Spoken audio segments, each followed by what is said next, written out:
As more and more begin to know, the status quo has got to go. They're bound to say yes to a man named Dr. No, a man who makes the establishment panic. Grassroots are growing way too wild, too organic.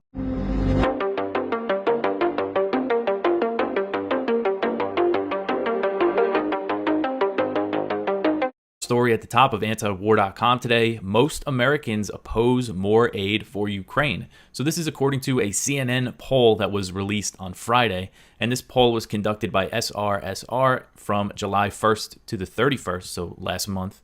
And the sample size was 1,279 people. It found that 55% of the respondents say that Congress should not authorize more spending on the war in Ukraine, while 45% say more funds should be authorized.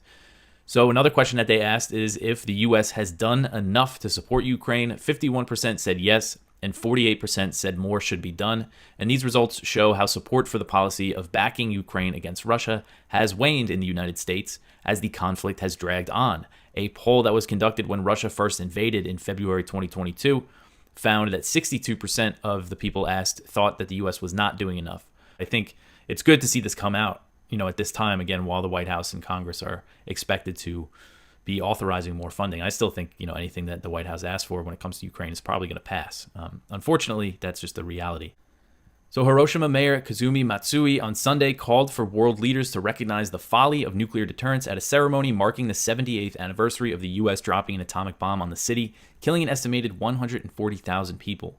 And the vast majority of them were civilians, most, many women and children. So Matsui said, quote, "Leaders around the world must confront the reality that nuclear threats now being voiced by certain policymakers reveal the folly of the theory of nuclear deterrence.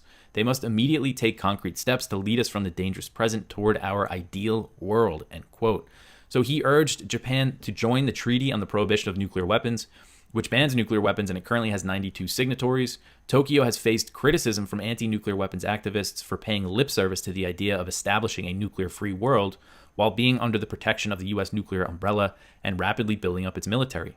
Japanese Prime Minister Fumio Kishida, who represents Hiroshima in Japan's parliament, he also spoke at the ceremony. He said, quote, 78 years ago today, a single atomic bomb deprived people said to number well more than 100,000 of their precious lives. It reduced the city to ashes and deprived people of their dreams and bright futures in an instant. Even those who escaped death suffered hardships that words cannot describe," end quote. So discussing current global tensions, Kishida singled out Russia for its nuclear threat, as he called it, but he made no mention of the United States in his speech. And by that, I mean he didn't say that it was a U.S. nuclear bomb that was dropped on the city. And nowhere in these Japanese official statements was the U.S. mentioned, which is kind of interesting. And, the U.S. has been engaged in a lot of nuclear provocations lately. Most significantly, it was very close to Japan. The U.S. just docked a nuclear-armed submarine in South Korea for the first time since 1981. And this kind of highlights that recent G7 summit that was held in Hiroshima back in May. And when they were all there, the G7 leaders they gathered at the memorial in the city for the victims of the U.S. bombing. And after the visit, the G7 released a statement claiming that they're working toward a world without nuclear weapons, which is a joke. Because considering what the U.S. has been doing, nuclear arms control treaties are crumbling. There's only one left between the U.S. and Russia. Nigeria's Senate warns against intervention in Niger. So Nigeria's Senate has warned against military intervention in neighboring Niger after Nigerian President Bola Tinubu requested backing for such an action against Niger's new military junta. So Nigeria currently holds the rotating presidency of the Economic Community of West African States, ECOWAS, which has threatened to use military force if Niger's President Mohamed Bazoum is not reinstated by Sunday. So while the deadline has passed, there's no sign right now as of Sunday night on the East Coast in the U.S. and, Monday morning in Africa. I haven't seen any sign yet that there's been any kind of intervention. I know Niger says it was closing its airspace to prepare for the potential attack. But right now, there's no sign that, troops are moving or anything. So ECOWAS officials met Friday and said that they finalized intervention plans, but did not indicate when they plan on launching the attack. The president of Nigeria's Senate said Saturday that he urged President Tinubu for ECOWAS to consider all diplomatic and political options before resorting to military intervention. Senators from northern Nigeria particularly stressed exhausting all diplomatic avenues, since where the regions that they represent, border Niger, so they could be really impacted by any kind of war there. So a spokesman for the group of northern senators said, quote, "We also take exception to the use of military force until other avenues as mentioned above are exhausted, as the consequences will be casualties among the innocent citizens who go about their daily business," end quote. So, you notice that they're saying no military force until other options are exhausted. So they're still kind of saying, that they would support it if there's no other way to get Bazoum reinstated. And in Niger, the coup government is standing firm against the pressure from ECOWAS, which has included harsh sanctions. The coup leaders have shown no sign of planning to relinquish power.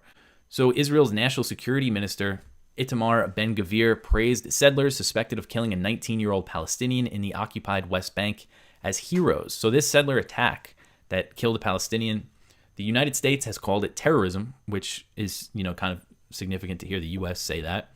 But Ben-Gvir, who's this real extremist settler who's in this coalition government with Netanyahu, is celebrating it. And he has a history of celebrating attacks against Palestinian civilians. It's something he's kind of always done. So the minister said on Sunday that anyone defending themselves against stone throwing should receive accommodation. His statement was referring to 2 Israeli settlers accused of being involved in the fatal shooting of Qusay Jamal Matan in the Palestinian village of Barqa on Friday. One of these suspects is a former spokesman of an MP with Ben-Gvir's political party, which is the Jewish Power Party. The pair were arrested by Israeli forces on Saturday and held for further investigations. Hours after the initial statement, Ben-Gvir took to X, formerly known as Twitter, to criticize media outlets for referring to the settlers as suspected murderers. He said, quote, "A Jew who defends himself and others from murder by Palestinians is not a murder suspect, but a hero who will get full backing from me," end quote. So residents told Middle East Eye that armed settlers arrived at the village from a nearby settlement outpost and attacked them from 3 directions. They said that they assaulted the residents and torched 2 vehicles. When young people in the village came out to confront the settlers and push them back, throwing stones at them, they were met with live fire. So again, the U.S. is calling this a terrorist attack. Ben-Gvir is saying that they should be celebrated. The Peter Schiff Show. In fact, the oil price rising is an even bigger problem for the Japanese because they import all of their oil, 100% of it. They don't have any oil in Japan. And that oil is getting very expensive because not only is the price of oil going up, but the yen is going down. And so the yen price of oil is really rising. And that's one of the reasons that I think that the Japanese, which right now are the #1 holder of US Treasuries, more than Japan, more than the Chinese, I think Japan is going to be dumping its US Treasuries so it can pay down some of that debt and have a smaller burden. Plus, they have to have a way of buying bonds without printing yen to create more inflation.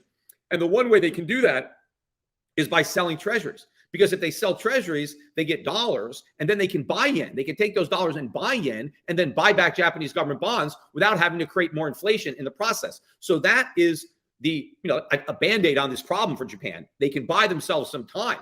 But if they do that, they really hurt the U.S. because it puts even more downward pressure on treasuries, because now you have the Japanese dumping treasuries. At the same time, the Federal Reserve continues to sell treasuries or not roll over the maturing treasuries because it's still shrinking its balance sheet. So all this supply is weighing down an already saturated market. The point of a rating, when companies are rating a bond, they're supposed to be rating the likelihood of default. Because when you loan money to anybody, whether it's a corporation, an individual, or government, the risk is that they don't pay you back. And so the credit rating is supposed to give you an idea of the strength, the credit quality of the borrower and their capacity to pay you back. And obviously, the greater the likelihood that they can't pay you back, the lower the rating. And of course, the higher the interest rate, because there's a trade-off. If there's a very low likelihood of default, then you're not going to charge that much interest. But if the borrower is a little shaky and, there's some question as to whether or not they can pay back the money, well, then if you're going to lend to that borrower, you're going to charge a much higher rate of interest. And so, all these companies want to have a high credit rating because that reduces their borrowing costs. Now, normally, a big factor in judging creditworthiness is how much debt you have, right? If you don't have any debt at all and you have a lot of assets, well, you're going to have a high credit rating because it's not hard to handle the debt. But if you have a lot of debt already and then you want to borrow more, the fact that you have a lot of debt is going to call into question your ability to repay. And so normally, the more debt you have, the lower your rating is going to be. Well, the U.S. government is the biggest debtor of them all. I mean, the U.S. government has more debt than anybody. Yet the credit rating was still AAA. Now, in fact, a lot of people refer to U.S. debt as risk-free, right? The risk-free rate. So it's risk-free. No matter how much debt we have, nobody is worried about default. Well, the reason no one's worried about default is because the Fed can print, because the government is borrowing in its own currency. See, a private corporation or a state, they can't print money. So if they can't pay, there's nothing they can do, right? If they can't raise taxes, if they can't cut spending, then they're going to default. So there's a real risk there. But nobody really thinks that the U.S. government's going to default. They're just going to print. Now, that's despite the fact that we just had this big, debt charade, and President Biden, Janet Yellen, the Secretary of the Treasury, warned all of our creditors, we're going to default. If we can't raise the debt ceiling, we're going to default. So clearly, if you believe them, if they were being sincere, that's not risk-free. Because what they said is that if the U.S. can't go deeper into debt, then all the people who already loaned us money, you're SOL. Because America is only going to pay its bills if it can borrow the money to do it. But the minute we can't borrow more money, you're out of luck. We're not going to raise taxes. We're not going to cut Social Security, Medicare, anything. We're just going to cut the interest on the bonds, right? So you're low man on the totem pole if you own a U.S. Treasury. So it doesn't really sound like U.S. Treasury debt, should even be AA+, which is where Fitch put it. By the way, when they moved it down to AA+, they left the outlook as stable, which makes no sense. I mean, if you're cutting the outlook because of the big deficits, which is what they said, well, I mean, the deficits are getting bigger. So it should be on watch for another downgrade. It shouldn't be stable. So, none of it even makes any sense. But if you believe what the president and the Secretary of Treasury said, well, the rating should be much lower. Well, obviously, nobody believes them. Everybody knows that no matter what, the debt ceiling is going to go up. And so nobody has to worry about default. But that does not mean there's no risk. There's a huge risk when it comes to buying U.S. Treasuries. And unfortunately, that risk applies to all bonds that you could buy in U.S. dollars. It doesn't matter how creditworthy the issuer is. There is a huge risk. And in fact, you don't even have to lend money. The risk applies even if you take your dollars and stuff them under a mattress. And that is inflation. That is a loss of purchasing power. And that's really what these rating agencies should be rating when it comes to sovereign credit. If the sovereign is borrowing in its own currency, then let's take default risk off the table. Let's just, okay, there's not going to be default. The risk is depreciation. That's the risk, because depreciation is like default.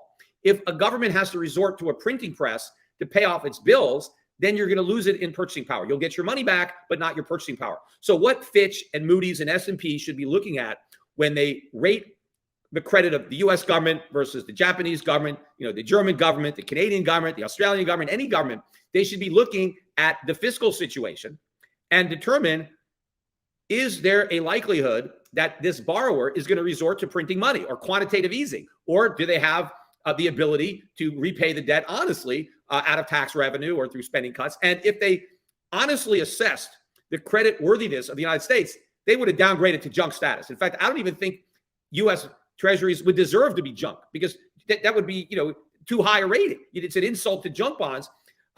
You're guaranteed to lose, right? There is no chance if you were to buy a 30-year Treasury today at a 2% yield, whatever it is. With that coupon, over the next 30 years, your chances of breaking even are zero. There is no way that you are not going to lose. I'm not talking about losing dollars. You'll get all your dollars, most likely. But those dollars won't have anywhere near the purchasing power that they had when you loaned them out. So you're guaranteed to lose. So if you're guaranteed to lose on a bond, what should the rating be? Right? Because it's supposed to be a probability that you're going to get your money back. Well, if you buy U.S. Treasuries, there is no chance that you're going to get your purchasing power back. And that is the same thing. Look.